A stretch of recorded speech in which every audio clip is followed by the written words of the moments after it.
కేటీఆర్ కు మంత్రి జూపల్లి కృష్ణారావు సవాల్ విసిరారు. అచ్చంపేట సభలో కేటీఆర్ అన్ని అబద్ధాలే మాట్లాడారన్న జూపల్లి కేటీఆర్ చెప్పినట్లు తాను ఎక్కడా మాట్లాడలేదన్నారు. అలా మాట్లాడినట్లు చూపిస్తే రాజీనామాకు సిద్ధమని ఛాలెంజ్ చేశారు జూపల్లి కృష్ణారావు. బాకీ కార్డు అంటున్న బీఆర్ఎస్ఏ తెలంగాణలోని ఒక్కో వ్యక్తికి 3 లక్షలు బాకీ పడిందంటున్న మంత్రి జూపల్లితో మా ప్రతినిధి Pratap face to face.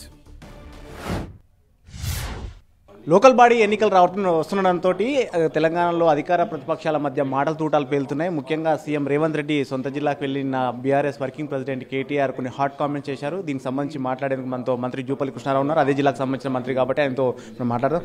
Sir చెప్పండి, నిన్న కేటీఆర్ మీ జిల్లాకు వచ్చి మీ ప్రాంతానికి వచ్చి చాలా తీవ్రమైన కామెంట్ చేశారు. ఒకవైపు నీళ్ల విషయానికి సంబంధించి తెలంగాణ నీళ్లు నిధుల నియామకాలకు సంబంధించిన అంశంలో నీళ్ల విషయంలో పూర్తిగా 2 కాలంలో పూర్తిగా నీళ్లు వదిలేశారని చెప్పేసి అంటారు. దీన్ని ఎట్లా చూస్తారు? రాష్ట్ర విభజన చట్టంలోనే 3 భాగాలు ఆంధ్ర కంటే 513 టీఎంసీ ఇవ్వాలని లేదు, తెలంగాణకు 2011 లేదు. అయినా వీళ్ళు 10 సంవత్సరాలు దారాదత్తం చేసిరు.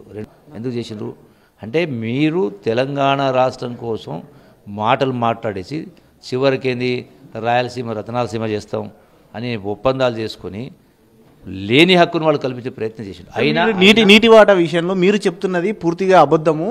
ఇదంతా యూపీ హయాంలో అంటే రాష్ట్ర విభజన సందర్భంలోనే గెజిట్లోనే ఏపీకి తెలంగాణకు సంబంధించి నీటి వాటాలు కాంగ్రెసే విభజించింది, కాంగ్రెసే ద్రోహం చేసిందని చెప్పేసి విమర్శలు చేస్తారు. విభజించి స్పష్టంగా ఉంది కదా, ఎక్కడ పోలే కాయిదాలు, ఆ కాయిదాలు ఎక్కడ పోలే ఉన్నాయి కదా. 90% కంప్లీట్ అని పాలమూరులో మాట్లాడిండు.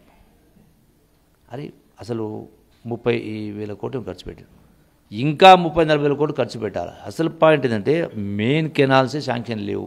శాంక్షన్ ఇవ్వాలి, టెండర్ పిలవాలి, అవన్నీ పనులు మొదలు కావాలి. అవన్నీ పూర్తయితేనే అప్పుడు అయినట్లు లెక్క. సార్, ఇప్పుడు ఈ వాటర్కి సంబంధించి మీరంతా ఒకవైపు చెప్తున్నారు, మరోవైపు ఆల్మట్టి పెంచేందుకు కర్ణాటక ప్రయత్నం చేస్తుంది. ఇప్పటికే క్యాబినెట్లో ఆమోదం తెలుసుకుంది, దాన్ని పెంచేందుకు కూడా ప్రయత్నాలు చేస్తుంది.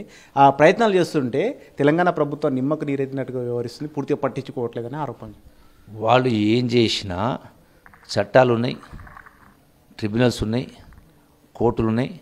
చట్టపరంగా ఫైట్ చేస్తూనే రాజకీయ పరంగా కూడా ఒత్తిడి చేసే కార్యక్రమం జరుగుతూ ఉంది. నెక్స్ట్ కాంగ్రెస్ వస్తుందో లేదో, నేను గెలుస్తున్నో లేదో, నేను హామీలు ఇవ్వలేను అంటూ చేసిన కామెంట్స్ ఆయన ప్రస్తావిస్తాను. నేను ఆ మాట మాట్లాడినట్టయితే అందుకే కేటీఆర్కు బహిరంగ సవాలు విసురుతా ఉన్నా.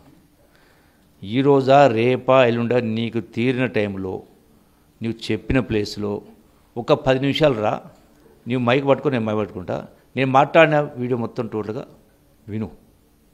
నేను చెప్పింది నిజమే అయితే, ఒకవేళ నీవన్న ప్రకారం నేను చెప్పినట్టయితే నేను నా 2 పదవులు రేపే వదులుకుంటా, శాసనసభ్యతను రాజీనామా చేస్తా. నేను మాట్లాడింది విన్న తర్వాత